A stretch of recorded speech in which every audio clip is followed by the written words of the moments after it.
Mic ain't on? Mic ain't on. Mic is not on. All right, do it again, y'all. Yay! We should have checked that, y'all. We're sorry. But welcome to Let's Talk Real Estate. This is where we get together once a month to answer the critical question: how do you use real estate as a wealth creation tool? So as I said, I'm your host, Dexter B. Jenkins. And what we do is we have a real estate professional lately it's been New England. So we've had people from Connecticut, we have people from Rhode Island. And tonight we have a person from Massachusetts. This is a young man I'm extremely proud of. I'm gonna let him introduce himself in a second, but I met him at a meetup, another real estate meetup, probably close to 2 years now. It's been a minute. And so I know where he's come from, and I know where he's at now. More importantly, I know where he's going. And so when I called Jason or texted Jason a couple weeks ago, I said, dude, I got to get you on this show because I really want the people to hear your story, because a lot of times, people only see you at the end when you're having success, and then they don't know your story. So without further ado, we're going to welcome to the Let's Talk Real Estate stage, Jason Curcives. You got it. Give it up, man. Hey, good job. Good to see you, sir. Good to see you. Absolutely. All right, Jason, look into that camera and let people know who you are. First name, last name. I just told them Jason Curcives, your name of your company, your mama name, and then whatever else you want to say. My name is Jason Curcives. Feels weird being in a studio setting like this, you guys watching, but I'm a real estate investor, I guess. I buy off-market properties. I started wholesaling them. The name of the company, I call it Silent Enterprises, and I picked Enterprise. I didn't pick home buyers. Silent home buyers sounds a lot better. I picked Enterprises because you can make that really big down the line. So I was thinking like that. I didn't make that up either. Someone else whispered that in my ear in a book I read. And so Silent Enterprises. My mom's name's Phyllis. Hi, Mom. I'm thankful to be here. I'm happy to be here. It's fun. It breaks cold calling. Yeah. And doing the boring stuff of what I do. So I'm happy. I'm grateful that you guys are here too. So. Yeah. All right. Well, what we're going to do is, I said, Jason, I met about 2 years ago in this other meetup in Randolph, and so he and I, actually, the first time I met Jason was we were having our open house at West Bridgewater, is where I first met you. Yeah. And this young white kid comes in. That's what I am, man. I'm like, who's this little white kid? And he's asking all these questions. I'm like, hold up, man, we just got here. I asked the most questions. And then Jason's very curious, and so we hit it off. We've gone to breakfast a few times and lunches. So he is a person I really consider to be a friend. And so I'm extremely proud of what he has done. So. And as you guys know, we talk about people out there in the audience. We have people in Connecticut. We have people in other states watching us. What we talk about here at Let's Talk Real Estate is that there is a formula for success. And I say we call it the FFM formula. So it stands for find deals, fund deals, and monetize deals. So it's find deals, right? Find deals and what? Fund deals and monetize deals. So if you could do those three things, you can be successful. Now, Jason is excelling in the most important aspect of real estate, in my opinion, is the ability to find deals. And he said something called off-market deals. So there are two types of deals: there are on-market deals, off-market deals. And so he's excelling at that. So Jason, go back and talk to me about your thought process of why did you decide to go into wholesaling? Genuinely, I thought it was the smartest thing I could think of, in the sense that if you think about what it is, how do I begin this? I guess it first started with not liking where I was at in life. Right. Being discontent. And I was just working at jobs I didn't like, that I thought was the American way. You know, go to college, go and do did well in school, and then go and get a cushy job and get fat at the water cooler all day, just eat all the snacks. That's all I did. And it was so boring. There was no purpose. I've always felt that, even growing up, I was I feel you find who you are in like your passion. And I think that is so important, regardless if it's real estate, regardless if it's money, whatever your passion is, that's where life is to me. So I just found I wasn't getting that in my everyday life. Right. And I also was so afraid to spend money. Okay. Then I come from, I'm from the tribe, is what we say. And but I actually have that quality about me. I'm a very frugal guy, but like I was saving, and I was like, what do? You save for a house, right? That was the plan. Save for a house. I was like 21. I was like, I'm going to buy a house cash by the time I'm 27. That was my goal. Own it outright. Oh, if you have a mortgage, it's crazy. If you don't get a mortgage, it's crazy, was what people were telling me. But I just knew I had to take money and put it into real estate was kind of the logic. So I didn't know what my path was, but I knew there was like this weird general direction going this way. Right. And, I ended up learning that you only need maybe like 3% down, 5% down for a house. And so I was qualified to do that at whatever point in my life, and I just never wanted to do it. Okay. And I felt I never wanted to do it because I didn't have experience in buying houses. Right. So I figured I discovered what wholesaling was. I read Rich Dad, Poor Dad, and I found it made so much sense. It was like it was practicing buying houses and getting paid to find houses, right? And just like getting those reps in like any other skill was sort of the logic I had. And I figured, look, if I get into wholesaling, I'll get good at finding deals. I'll get good at negotiating deals. I'll find the best deals on the market in any economy. I'll be in control of, like people want my deals when they find me. You know what I mean? So like that, it was so valuable. People were willing to pay me for it. So if I could become a master of that, then eventually like it's just, I can buy the best ones. I'll know, and now I know how to buy a deal and what I would do with it.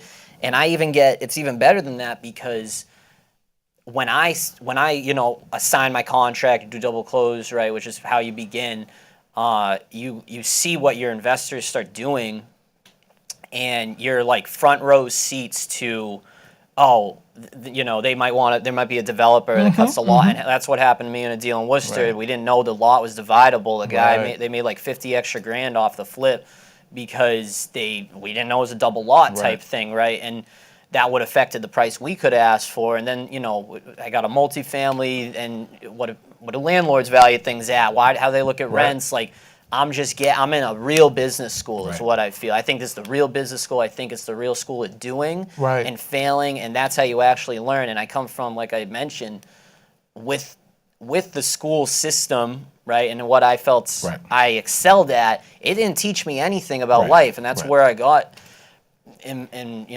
that's how I felt. I just felt like I was doing everything right, but it wasn't working. I felt dispassionate. And I felt wholesaling was literally the best thing I could think of. It was just, Stop, because you got it. Yeah. He said he said a bunch. Yeah. And all of that. And also, Jason is also a musician, which he's. Are you the leader of the band, or had been leader of the band, or sort of one of the head? He's one of the head honchos. And when I first met him, if you look at his social media pictures and stuff like that, he's a hat backwards and guitar and all that stuff. I gotta look cool. You gotta look cool. I look cool. So he's definitely he's a musician, but and I think he said a bunch in that. First of all, let's define for people what wholesaling is, because all of us here know, but the studio artists may not know. So basically for me, and Jason can correct me, and other people can correct me too, I think when you talk about investing, there's wholesaling, there's fixing and flipping, and buying and holding. Now, in my opinion, buying and holding is really the only investing. Fixing and flipping is sort of a money strategy. Wholesaling is sort of a monetization strategy. But basically, when people start, they either go fix and flip, buy and hold, or wholesaling. So what Jason said was, right, when you're a wholesaler, you play, he didn't say this, but this is what I'm explaining to you guys who don't know what it is. You play the middleman. So you go to a seller, someone who's in a distressed situation, right? So either the house is distressed, so you drive by houses with high grass, the roof is jacked up, holes, that's a distressed house. Or somebody has a distressed situation, meaning maybe somebody has died, or maybe they've got another job in another city, they need to move, and so they need to make a move. So here comes someone like Jason, who would come in. He has a conversation with them, but then he's also connected to, on the other side, to investors. So somebody like myself or whatever else who may not have the skill set or the time to go and find a seller, Here comes Jason. So now Jason's in the middle, right? So you got Jason here. You got a what? Buyer here. He's in the middle. So what he does is he puts the house under contract. Did you hear him say put under contract? So you put it under contract, right? And what he does is he assigns, did you hear him say assign? He assigns the contract. So often, I don't know how he does his business, but you got an option. Either sometimes you can assign a contract or you have to close on it and you have to, it's called a double close. He mentioned double close too. So it just depends on which side to do it. But what he was saying is, and what I've always said, if you can get good at that first part, I'm looking at you guys out there here, but I'm also looking at you guys in the camera, and he's already said it to you. If you can get good, I don't know if that's good English, but I'm saying it anyway. It's good. It's good. We like it. If you can become good at that first part of finding deals, you heard what he said, right? He said, now I'm finding the deals, but also, which I love what you said, was this. I'm getting an education from the other side because you're talking to your investors and you're seeing their end game. So you say, okay, this guy bought this for this, but now he found out that the lot was, I can divide on it. You know what I mean? And so to his point, he's getting a education, right? Hands-on. So remember a couple years ago, our theme was the year of what?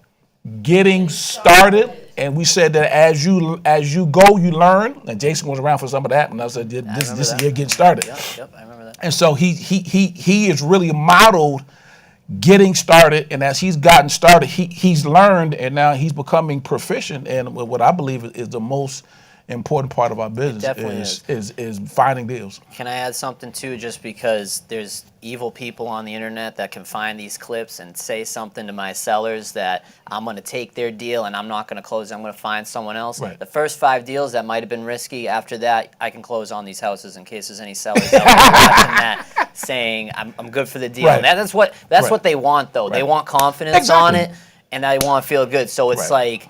People are like, oh, you're just middlemaning. It totally is what it like. Right. Yeah, you're right. It's totally middlemaning. But I think that you have to understand that everything in life is Amazon's a middle person. Mm-hmm. Yeah. You know, so when I go like this on my phone, well, I'm not expecting Jeff Bezos to show up at my house with some Q-tips. Like yeah. Right. I know when I'm going to this app that I'm going to. Whoever I'm going to Amazon, but they have somebody on the other end who's going to send the product. A professional. Professional. Who's going to send it to my house, and I don't care how I get there. As long as I pay the price that I could care less.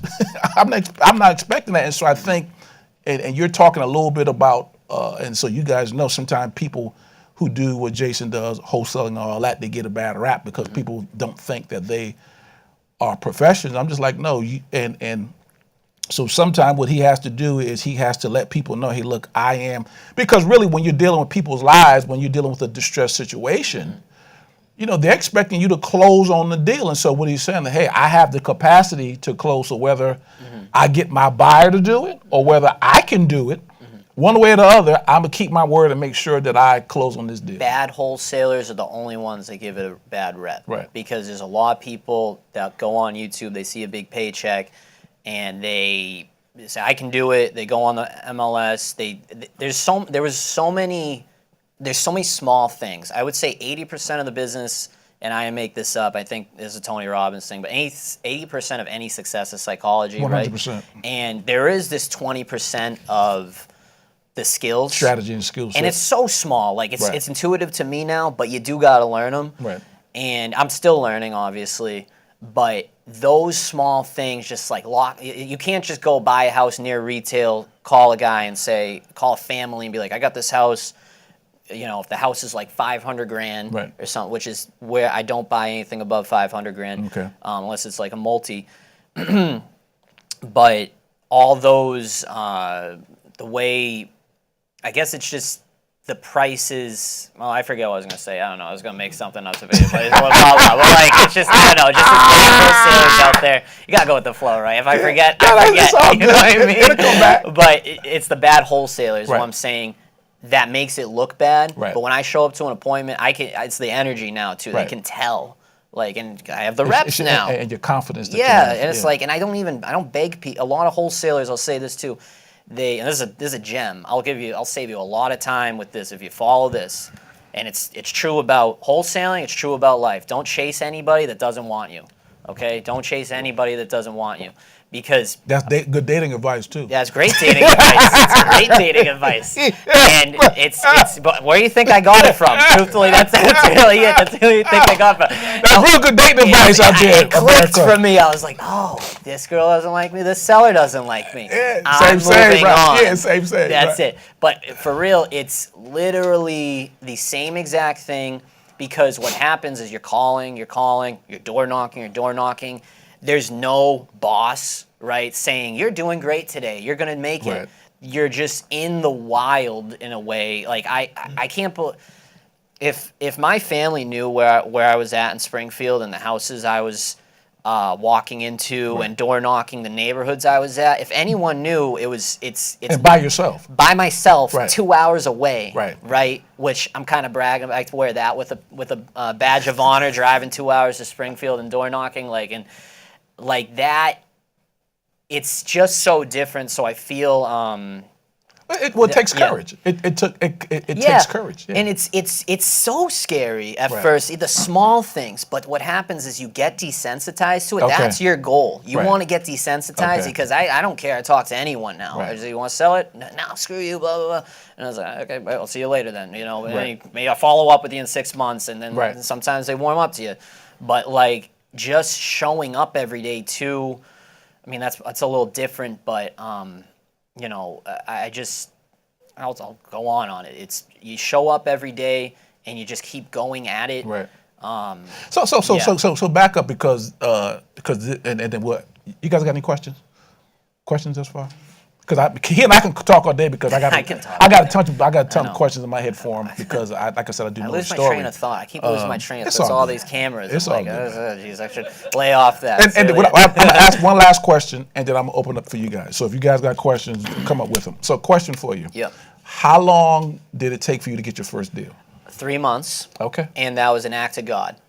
I can't put it. It was an act of God. There was no other way to put it because it was the worst deal. It was the stupidest deal. The way I found it was I would never have found that deal if I follow my system now. Okay.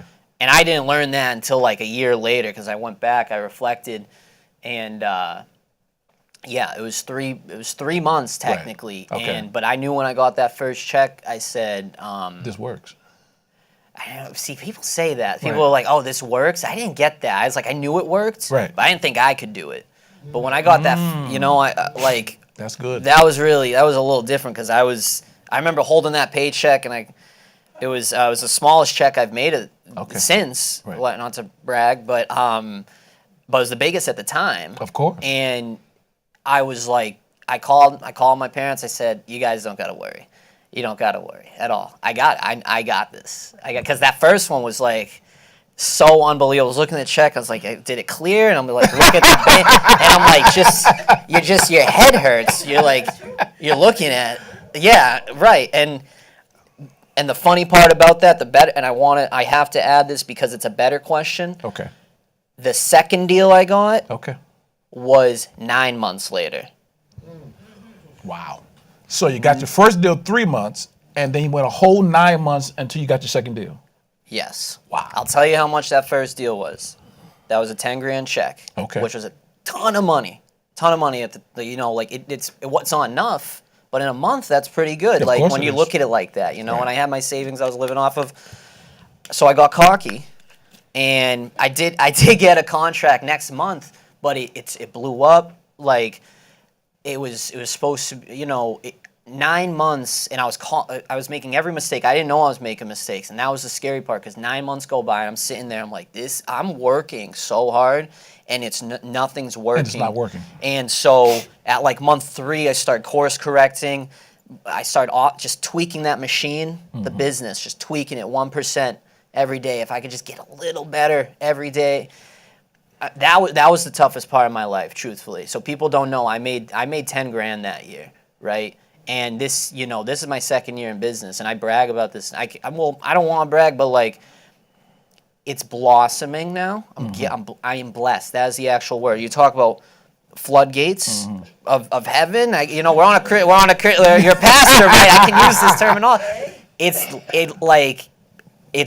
weird. It's weird because when we were talking about it, my life doesn't feel the same. And I don't want to get too up here, but I don't know what's next for me, and it's just that I'm sort of in the spot where I'm reflecting now. But anyway, so it's 3 months for the first one, 9 months for the second one, and that was a hard 9 months because I was working like anyone's business. Yeah.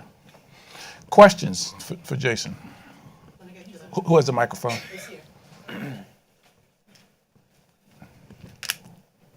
For those of you on TV, that's my lovely wife of 27 years. Awesome. All right. What's up, man? What's up, man? So what made you to keep on going? Because I know wholesaling is like, it's a process. You got to continue going and going. You said 3 months was your first check, and then 9 months was your second check. So what made you keep on going, and did you go full time in wholesaling? Yes, and I will say one bit of advice I'd give is a lot of people say wholesale part-time. I do think there is this part-time aspect to it that should be kind of embraced. But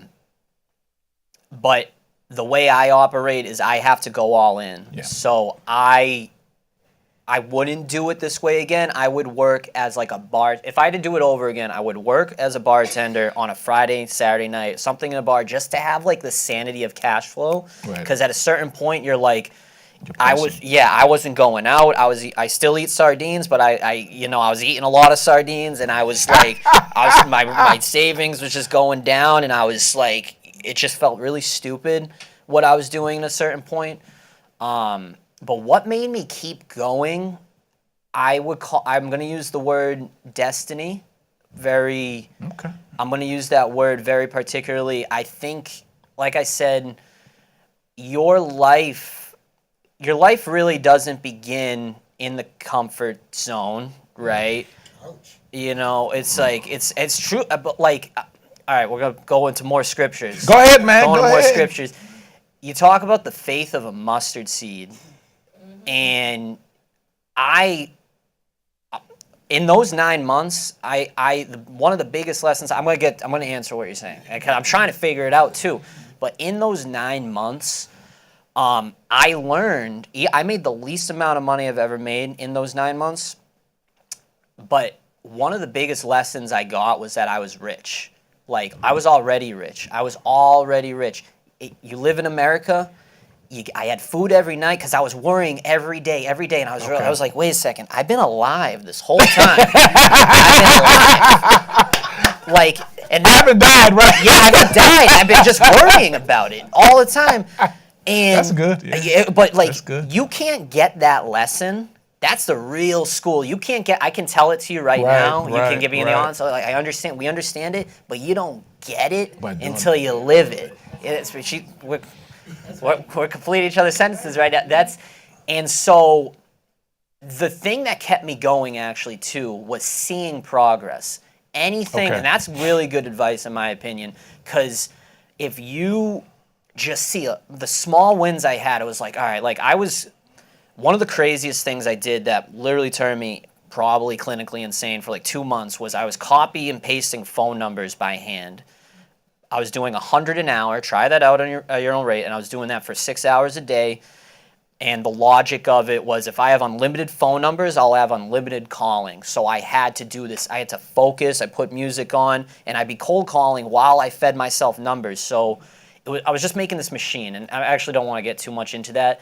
But what kept me going was progress. Because I knew anytime I saved time, funny thing to say, but it was just that one step forward, because now I wasn't like, let's use a simple example. I used to text people by hand. I would send 5 texts every hour because that was how you would dodge regulations. Exactly. And I had to like copy. I had this whole system. At first I was doing them by hand. I was like, what if I use ChatGPT and I just, copy and paste it, and then you kind of get in a flow and you get better at it, like shooting basketball maybe, and like, just those small improvements and seeing how like, oh, now I'm doing more now. And then you start to understand this volume that I'm doing is going to get it. It's just a matter of when. And I was mentioning this to you before the show. You combine, if you want to be successful at anything, in my opinion, anything, because I can't claim that, but I don't know. It seems to make sense to me. If you never give up and you just keep improving, you're going to get it. Further, to make it more succinct for what you're asking, why I didn't give up, I saw where I came from. I saw what there really is in life, like nothing. I kind of felt I got to where people want to be the conventional way. It didn't satisfy me. Got it. And nothing satisfies you fully, truthfully. But I also really felt like I wasn't in my calling as a person. Right. And I think, and that's where like that purpose and that drive, like that's the eye of the tiger type stuff, because you can't, when your friends are saying, hey, come out party, like let's do this on Friday, and you're in Panera Bread, like cold calling, and they're kicking you out, and you're falling asleep, and you're going there at 6 a.m. the next morning getting yelled at because you're in there all the time, and like, you know, and you start being sellers, you start fighting with people in this way of like, you know, this guy doesn't like you as a seller or something, but you're trying to get the deal, and like, you start seeing like these stories occur. Right. That's where life is, because like, I don't know, this has nothing to do with money in this sense. I know this money, I want freedom, I want time. That's my whole plan here. Right. All right, that's it. I'm not going to go on about this, but like, it's just improve and your purpose. I would say that's what keeps you not quitting, because you got to know who you are, and you can't let other people define who you are. No one really cares about you until you get it done, and truthfully. Like, I don't know. It's just, and that's a different topic, but yeah, I don't know. Any other questions for the audience? I have two. Give her the mic. I have two questions. Ooh. You don't have to stand if you don't. I appreciate it. That's okay. The first thing, what were you doing before you got into real estate? I was doing construction estimating for apartment buildings. Actually, that's when I mentioned that's what you were doing. Yeah. Construction estimating. I was not qualified for that job at all. I don't know how I got that job. It was just a cushy office job. I had a civil engineering degree, so I was always in this realm of houses. But yeah, that's what I was doing. But yeah. Okay, and you were saying, excuse me. Now that you're in the wholesale business, and now that you're in the wholesale you're doing wholesaling. You were talking about texting, like you were texting and pasting and all that kind of stuff like that. I want to know, how many hours a day did you do at that time? 12. You did 12. 12. And how many you? Okay, in the beginning you were doing 12. 12, correct? Yep. All right. So how many hours are you doing now? Oh, it takes. So then when you close one deal, right? I bought a platform, and I just hit a button. I actually hit the button 300 times, and it sends out 300 texts in like 10 minutes. I just got a deal from it. It's a really good deal that I got in Enfield, Connecticut. You mentioned Connecticut earlier, but I will say too, because I want to add to what you're asking, but I could have bought that platform prior. I could have bought a VA to cold call for me prior. That's what most investors do. I actually, at the meetups, I watch the investors, and I see what people want to do. People don't want to work. Like, that's usually what it is. So anytime you're just working hard, truthfully, and it sucks. Like, it sucks texting those 5 different things. That's going to differentiate you from the competition. Getting familiar with that ability is what's going to help you excel. Right. So it doesn't have to be efficient at first, but you got to know how to be a machine, and you build that muscle slowly. But yeah, anyways. Okay, thank you. And you said something key, and this is what I found in this business, in any business. Anything that you're willing to do that other people aren't willing to do gives you the edge. Yes, absolutely. You know Driving a Springfield. Yep. And so if there's a level of complexity to it, other folks don't want to be involved with it. Or if it's hard work, that type of deal, and so that gives you the edge. And so you tend to outwork everyone that way. Yeah, I guess. Yeah, that's a really good point. Can you talk more about the double closing? Because I don't really understand. Yeah, double close. Simply, I had a house in foreclosure. I got to show to a bank that I'm going to buy it. Like, my contract is with the seller. But basically, I just get money privately to actually buy the house. I own it for like a day, 2 days, 3 days. There's a guy, Jason Goldfarb. You know, he has no idea who I am. He'll be, but I'm mentioning his name. And we all both Jasons actually. But he made a funny post when he double closed. He wrote, "I bought a house today," and then like 3 hours later, he wrote, "I sold a house today." Yeah, and that's essentially it. But yeah, you buy the house for like an instantaneous point in time. It's called an A to B transaction, and then you sell it to the guy that really wants it, or you could want it too. I want it, but you typically just make a fee by doing B to C, and that's the double close. So there's two actual like the title company's doing two closings. Yeah. Well, I mean, if you've done a close, you close on your house on a house, and so imagine doing that twice. It's just sometimes the same day. Sometimes it's you hold it depending on what's going on. Like Robert Nichols, who you guys know, who was here. He does, his company does a lot of double. He'll fund that. So if you ever found a deal, and you for some reason you actually had to close on it yourself, his company would give the money to do it. Transactional lending. Exactly is what it's called. Yeah, it's actually called transactional. And there's a bunch of companies who could do that. So it's no big deal. And so it's just another way of closing. So sometimes you don't have to do a double close. Sometimes you have to. And if you have a double closing, you got a bunch of transactional lenders who will take care of that for you. Now they'll take a small fee for doing it, but hey, you don't care. You just bake that into your numbers and you keep on moving. It's about 1 to 2% of. I have a guy that does it for 0.75%. Nice. But yeah, it's like $1,000 or $2,000, maybe $3,000, something like that. Yeah. And so if you're making whatever your fee is, what's your typical fee that you make on a wholesale deal right now? It's about 40,000. Okay. 40,000. Most people I'm talking to are doing about 20,000. Okay. Now I'm skewed a little bit because I have like some really big deals that are. You do a double closing when the fee is really big, because some people may not want to see that. They might not want to see. Yeah. And people are interesting. When I don't work with people if they care about how much I make, I give them a price, and I say if you want it, if they ask questions about any guy that asks me, what do you have it at? I give them my evil eye, and I say that was a good question, and they don't get a call back from me, but or if there's like a situation where you got to own the property, maybe I'll do a double closing. But yeah, that's a good question though. Well, and you think about now what Jason's talking about. Did you guys hear what he said? What his average closing fee is, right? And so for every deal that he's getting or thereabouts, you're averaging whatever it is. And now when you first started, what was your average? It was 10. 10. It was 10. So now because he's gotten more proficient over the last year and some change. It's been 2 years total. Okay, 2 years. It's been 19 months. I count that like a newborn baby. But yeah, it's been 19 months. Well, you're birthing something, right? Yeah, you're birthing a new career. So it's a new me too. Is what I feel. Exactly. This is like some guy said it to me.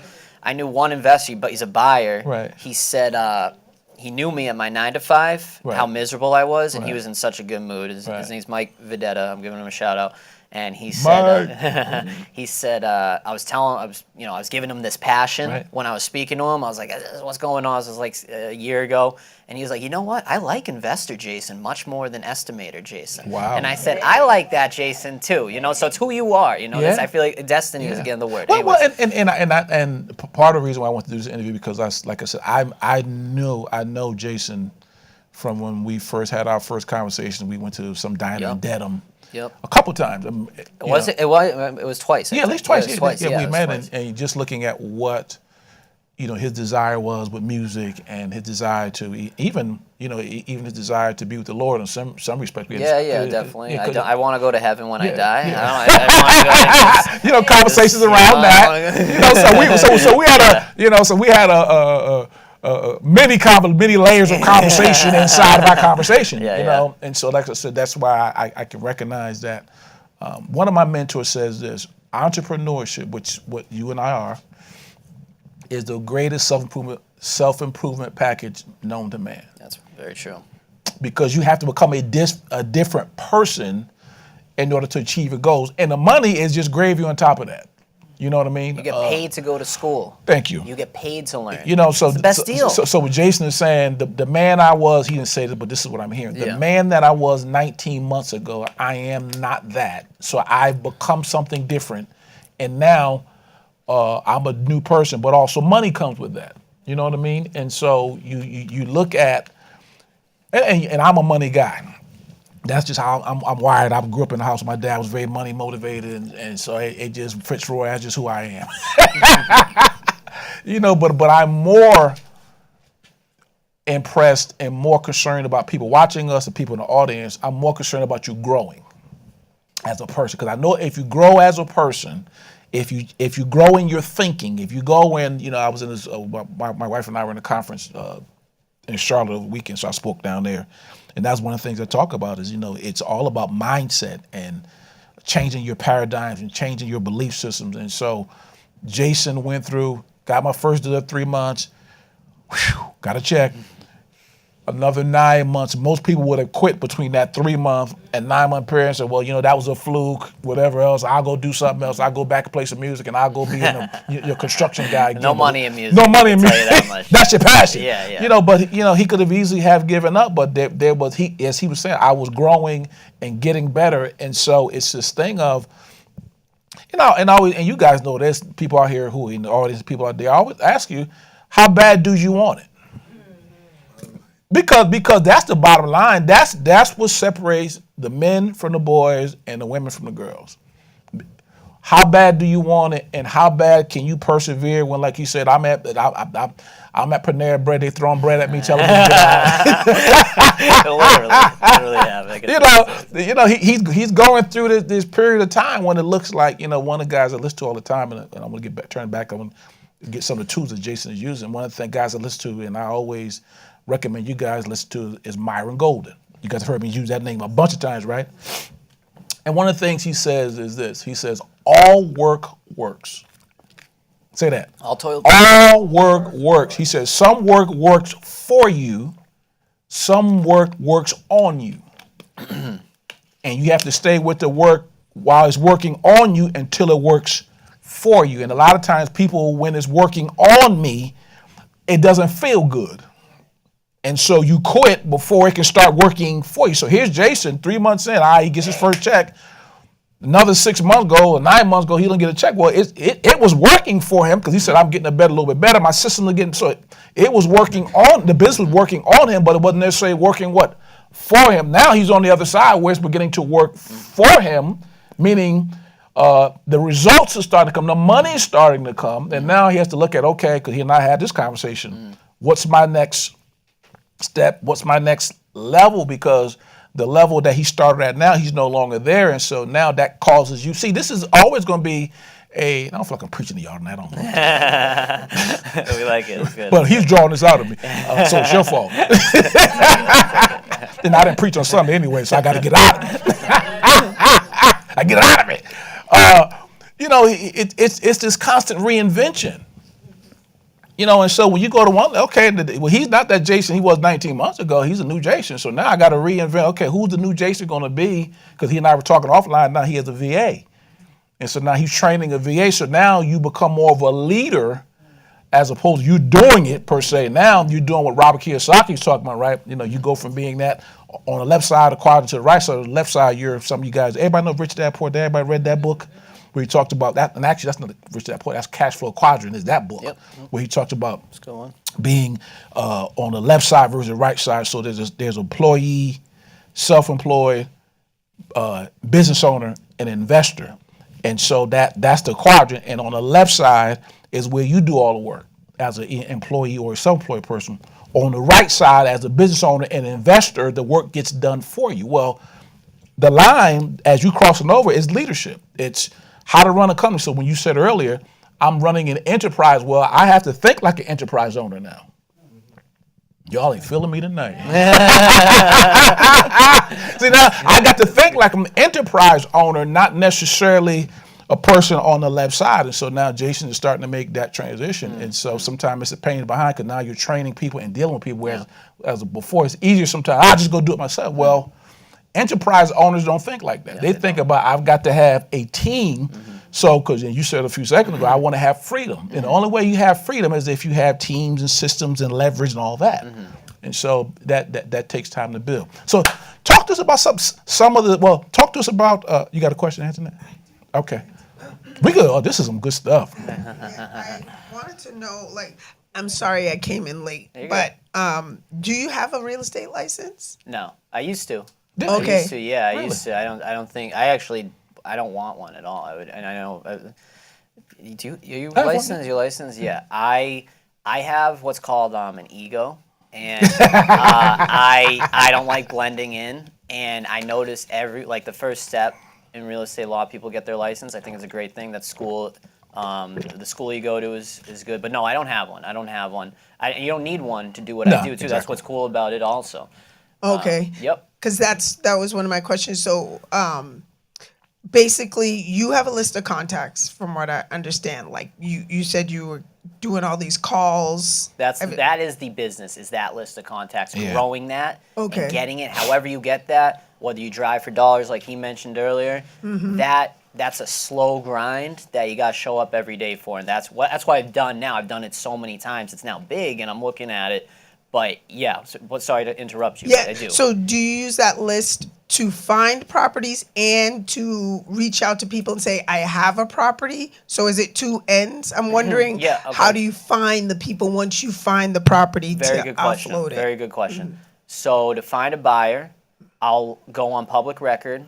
I'll look up a list of cash sales in the county, and I'll pull that, basically copy and paste in a way, whatever system I have that can do it quicker for me or whatever. You can use websites like PropStream or Batch Leads. Okay. Which there's just things to know about that. If you did it, you could go on the town's websites and find them by hand too. That will bring profit. Okay. All toil bringing profit was the Right. proverb you Right. said in another version. But yeah, I'll pull that. I do that, if I had to say, I do that 10%, not even 10%. I do that 5% of my working time. Okay. That's a very small fraction of it, finding buyers, because, if I got 3 buyers, I can kind of figure out what something's worth. I don't need to have a bidding war and do anything. I don't even like doing business that way. But sometimes you do need a lot of buyers, but it's the last part of the business too. First, I would say focus on the deal. That's 90%, Right. 95%, finding that deal, what he said earlier. So I am doing both, and I'm finding the deals in the same manner with a bunch of variations as well. Okay. Yeah, I just heard about PropStream Yep. yesterday. $100 a month. Yeah. And then I think, did I have another one? Let's see. Do you do flips? Or No. you just, okay. No. You just don't like them? I don't. I'm a construction. I was raised. My dad's a carpenter. Yeah. So I just looked up to my dad. So I always wanted to do like construction. He's like this tough guy, but I'm not really like I'm a more of a brain than a brawn, and I just really I screw up construction. That was humbling for me because I want to be a cool, tough construction guy, but I'm just not. And I'm You're cool with this. What's that? I'm saying you're okay with that now. Yeah, I'm okay with that now because it's better now. I call my dad, I'm like, Dad, look what I did. He's like, but it's I just don't like construction. That was what I learned about construction too. Was like I just don't like it. And talking about, I'm gonna add this. I have to piggyback on this because I do want you guys to understand this because you mentioned the musician thing. Right. This all began with me going after music. It really did, which had nothing. It made no sense on paper, and I really want to give. If I had to give a summary of everything I would say, it would be these 2 points, and this is the only thing I prepped. It's Right. these 2 points: do what you love, and then do what you fear. Okay. The music I loved. I learned so much about leading teams, and that question you asked of whether I was the leader of the band, I would say some band members would say the band broke up like bands do, but I think that was part of the issue. There was no defined leader. Okay. Right. Right. Which, that taught me something.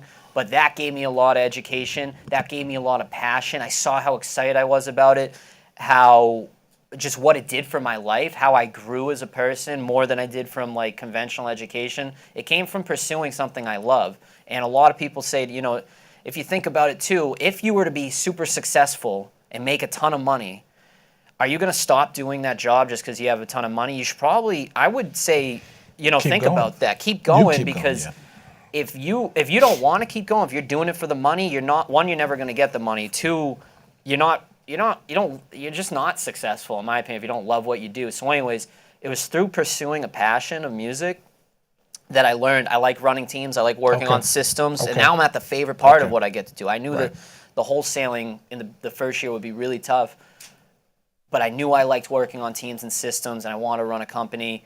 And, you know, what that will turn into over time, I don't know.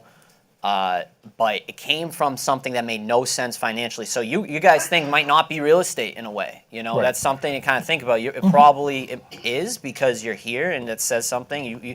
You showed up to this. That says something that you actually care about this deeply.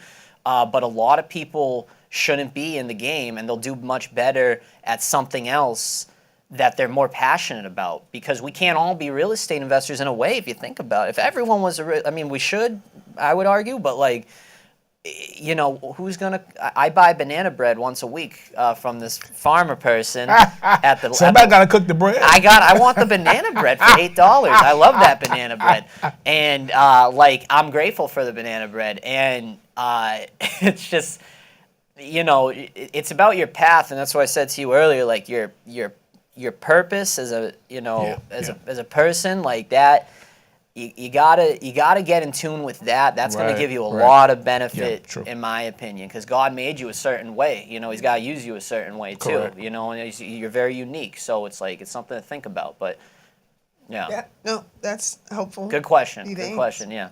So let's transition, and a couple things I want to talk about, because I think we got about 13 minutes. Okay, we got a little bit of time. So talk about. So you mentioned, I want you to talk about where you're finding your deals, like state, Connecticut, and whatever else, and then look at some of the tools. So start where are you finding? Because I heard you say you don't buy houses over a certain amount of dollars, 500,000. So I'm like, you got to be working outside of the area. So tell us where you're working. Unpretty cities is where I work. Unpretty cities. I don't even know if that's a word, but we. I know. Well, we're on a Christian television show, so I use a different word, but it's that's, you know, that's what I buy. Okay, it's unpretty then. It's unpretty. It's unpretty cities. That's not the rapper side of me either. That's but yeah, like, so look, I go to Worcester, Lowell, there's I forget what county is in New Hampshire. Rhode Island. I would call them gritty towns. Gritty towns? Gritty. Okay, I like that. I like that. Gritty. Fitchburg, Leominster is pretty good. Yep. Pretty good. Most people don't know about that one. And how did you come to that conclusion? Those 9 months, I was all in the wrong areas. I was in Newtons. I was in Natick. I was in Avons. I wanted to be comfortable. I live in Quincy. I was in Quincy. I wanted to be. I didn't want to work hard. Maybe is what I went to. What was convenient at first, and which is a little natural. That's good. But I'm going to explain why you can't. You got this. Wholesaling is a. I don't want to give this gem to you guys. I'm going to give this gem to you guys because it's this is going to help you. But it's not really. There's companies like Whiteacre that do it on high-end towns, and you can do it when the motivation's there.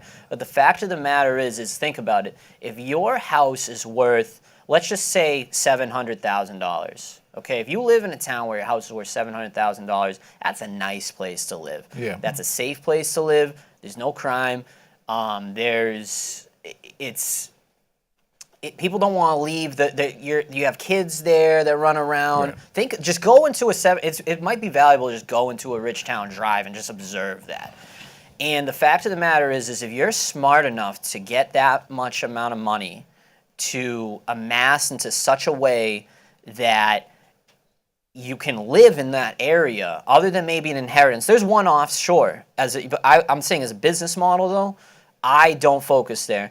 If you're smart enough to be there and affluent enough to be there, there's so many other solutions for your problem. Got it. That Got it. wholesaling, because I tell people, one of the first things I say to people, you talk about don't chase people that don't want you. I say to people, like, they're like, hey, I want to sell. I'm like, well, you should list it. Like, that's one of my first things I say. And like, you're gonna make more if you list it. Right. The people that are selling to me, they're in a situation like I've Yep. had. Yep. Unfortunately, the situations I've been in are kind of crazy. I'm talking like deaths in under contract deaths, like type stuff. And with the bank and 2-week closes, like you're gonna Right. lose the house in 2 Right. week type stuff. You're not like how does someone lose their house to foreclosure if their house is worth so much money? They're like they have a great job. Like money's really not their issue, the speed and convenience. So it's like you want Right. to turn and burn in a lower, like in the South, wholesaling is really popular. Many people don't wholesale around here. And I have my title company said, Jason, you're the only one I know doing it in Massachusetts. I said, it's not true, but thank you for boosting my ego more. Make me feel good, right? Yeah, it makes me feel good. I'm going to keep using you guys. You just make me feel good. And, but that's, I don't want to go on about it, but I do like, I like 400 grand and below. I can go Okay. up to 500 grand Okay. is what I've noticed. I observed that from the School of Hard Knocks. It just doesn't work. Someone else can go do it. Go be my guest and prove me wrong. I've seen the fees that you can make on those bigger houses, and I have locked them up and made great fees. But as a business but model. as a business practice and a Yeah. model, Yeah, you're in what I call gritty town. So you're in the Springfield, Lowell. tough areas. You mentioned a couple other Worcester, Worcester. Fitchburg, Yeah, I go Leominster. into Connecticut now. Okay. That's all. That's a lot of houses right there. I'm probably good for my life. You know, I'm gonna Okay. go into another state ultimately to get that skill. I will say too, go for skill, go for what you can learn, and maybe not what you can earn. That's a Robert Kiyosaki thing. Right. That's so valuable. I got these skills now. I don't care where I go on earth. I'll be good because it's different. It's a skill. That's so much more valuable than money. Which is important to understand. But yeah, did that answer Yep. it? Yeah, the areas. So you got the areas, and then talk about some of the tools you're using. So you mentioned PropStream, which I have, but I haven't really used it, but I have. What are some other tools? I don't that pay you for my use? PropStream, by Okay. the way. Like you talk about just, I use PropStream. Shout out to Stephanie Gaines. She's been paying $100 a month for me forever on PropStream, and I appreciate that. I got to cut her in on more deals. So I Yeah, use cut PropStream. Stephanie in, man. Cut Stephanie in. She's like, yeah, Jason, where's my thing? You know what? And I'm good for it. So, anyways, I have like a CRM. I use Google Sheets at first when you're starting. Just write things. Use a piece of paper, write them down. I use my cell phone. Right, that's where you're gonna begin. I use my cell phone. My first deal, that 10 grand I made, that was cell phone and texting. I use Launch Control for texting now as a platform. It costs $500 a month. What else do I use? Yeah, my CRM's $1,000 for the year. It's Open Dispo is what it's called. But I would go to Podio. That's free. Podio's free, and that's the one I want to use. But I've been so committed to Open Dispo for so long that's a lot to transfer it, but we'll get there one day. What softwares? And then paid services. There's a lot of good ones out there. Deal Machine, that you can spend $800 and get free phone numbers, or free $800 for phone numbers, unlimited, but you don't get all of them. Batch skip tracing is highest quality. Trying to think. Yeah, I use a batch dialer. Any 3-line dialer is good, and Upwork for virtual assistants. That's one, but I haven't had any luck with the virtual assistants yet. So, you know, that's probably all of them. I'd say. Well, you see them right now. They like the heads are down, so you Yeah. gave him a lot, and Yeah. I think Yeah. you know some of the names that he mentioned. I know. You know, Rob Nichols has helped us with some of that stuff, and then Jason adds some more things on. You know, so what I would say that none of the tools work unless you work them.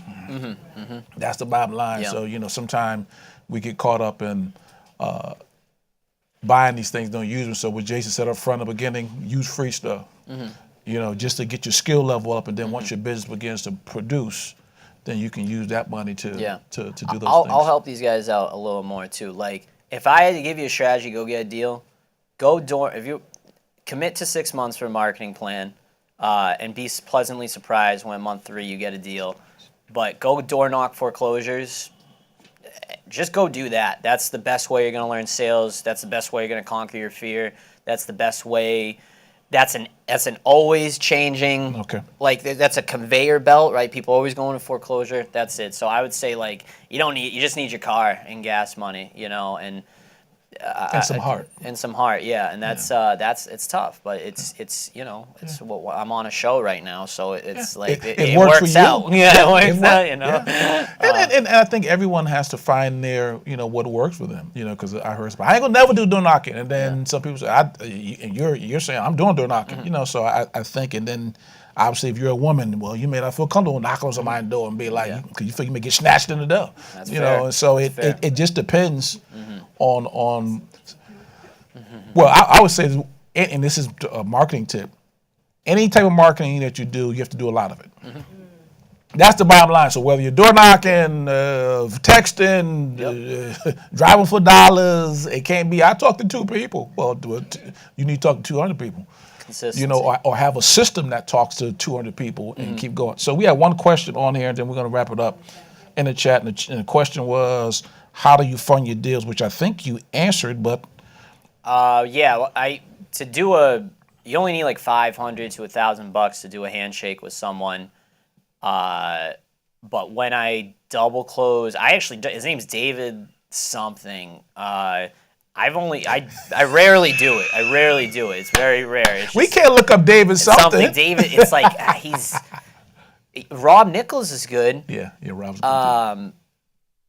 But David, if someone reaches out to me, I will give the info. Yeah. But he's does it in like 38 states, and he's been doing it for a while, and I liked his website, and it works for you. Yeah, that's really it. Well, David, Jason said something key. So, in order for, if you guys know this, and maybe you know out there, in order for for a deal to be an official deal, a contract, money has to be exchanged. So it doesn't have to be a lot of money. Sometimes people say, I gave 100. So Jason's saying you're giving 500 to 1,000 is what you're doing. I try to get the dollar in there. I say I'll give you a dollar. I say let's work out the price, and then they're like, all right, cool. I'm like, oh, I got $1 here. Okay. And like, but it's it's the exchange of money that binds the contract. And when I was starting, I was trying to do like $100, Okay. right?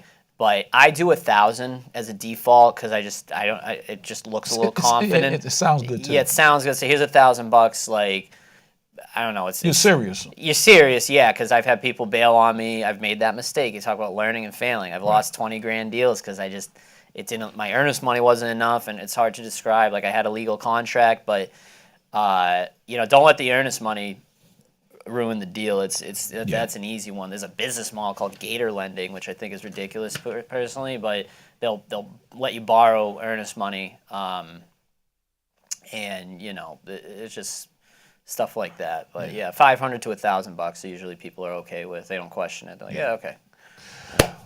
Well, you guys give it up for Jason.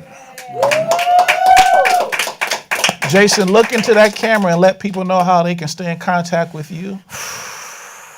That's a really good question. You social media, right? You on I somewhat. know, but I'm picky on. I funnel all my social media to my band.